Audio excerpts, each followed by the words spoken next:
Alright, in this video I'm going to show you how to use the alignment tools to align an object to a case that is already in progress. So here we have an impression scan and a lower jaw impression scan that have already been brought in and mounted and the edges trimmed up. And we'd like to align a separate denture scan to be able to use it in the case. So first thing is that when I'm left clicking, I'm selecting an object, and that's kind of indicated by this orange outline around the object. If you take note up here, this will tell you that the align object is Kathy's denture and that there's no base object. So if I left click on the object that I'd like to stay still, or that is fixed in place, hold shift and left click again. And actually I misspoke, and I did that in reverse. But you want to check and see that I did it right. That the align object is the object that's going to be moving, is correctly indicated up here in the alignment tools panel. So the base object is the edentulous scan, and the align object is the denture scan. First thing we'll do is align picked points. That's going to allow us to pick common landmarks on each one. Keep in mind, we're looking at a positive model here and more or less an impression here. So you have to visualize that the patient right, when I flip this over, are going to be inverted. Okay, so let's pick the papilla, always an easy target. And then these little positive indentions, keep in mind, so right, we're going to be flipped over, so that's the depth of that indention there. And then this little positive piece here, so the depth of that piece here. Then let's give it a nice landmark on the palette. I'm looking at this nice little thing here. That is probably about, let's see, it comes together here, these two rugae here, so that's about there, and then this is a good landmark right there as well. Okay, I probably spent a little too much time because the point of that is just to get an initial alignment. And here you can see how those surfaces are fairly well lined up. Now, when aligning a denture scan, an old denture to a new impression scan, we have to kind of take something with a grain of salt.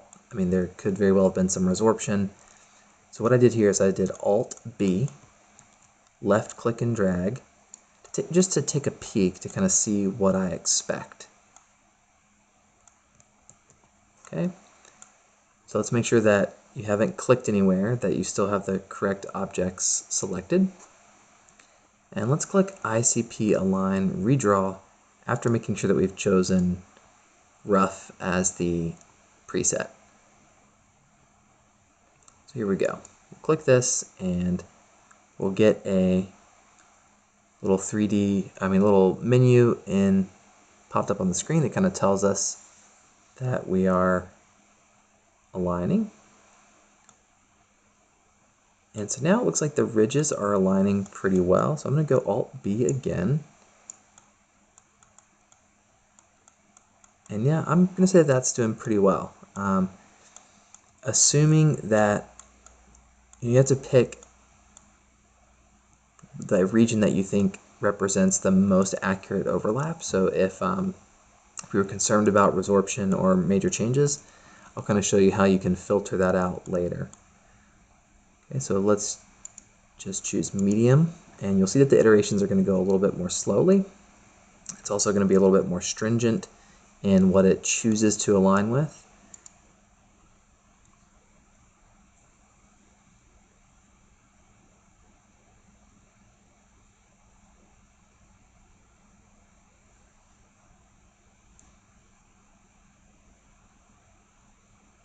And we can see we get a pretty good indication of how much deviation there is between the two surfaces, and as long as that is going down pretty significantly, you know that your you're still making progress on the alignment. If this kind of starts to just stall out at the same value, same thing with the standard deviation, that might be the maximum precision you can expect given the changes in the soft tissue.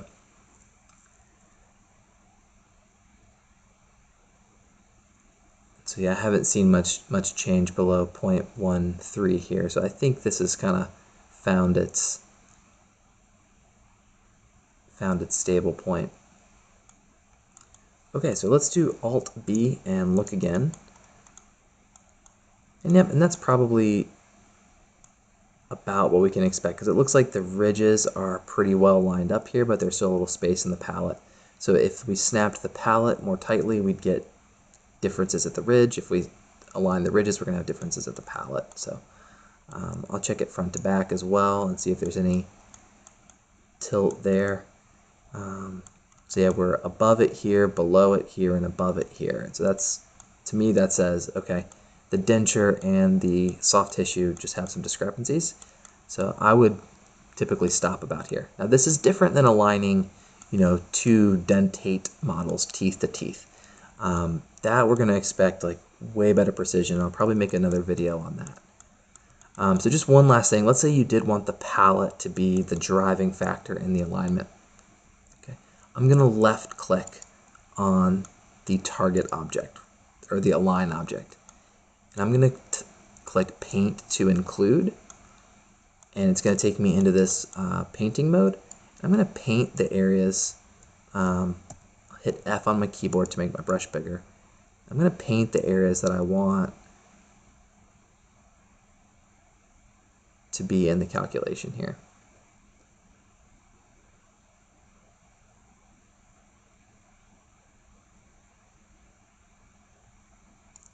All right, when that's done, we do need another little button to get you out of this mode, but you have to find where it says Weight Paint and jump back to Object Mode, and that might be on the bottom right for your screen depending on how your layout is organized. So now I'll left click on the original model again, the scan, Shift, left click on the denture, make sure that the align object is still the denture scan, and now when I hit ICP Align, I'm also going to go back to Rough. And when I hit ICP Align Redraw, we should see that it starts using the palette to snap in place a whole lot more.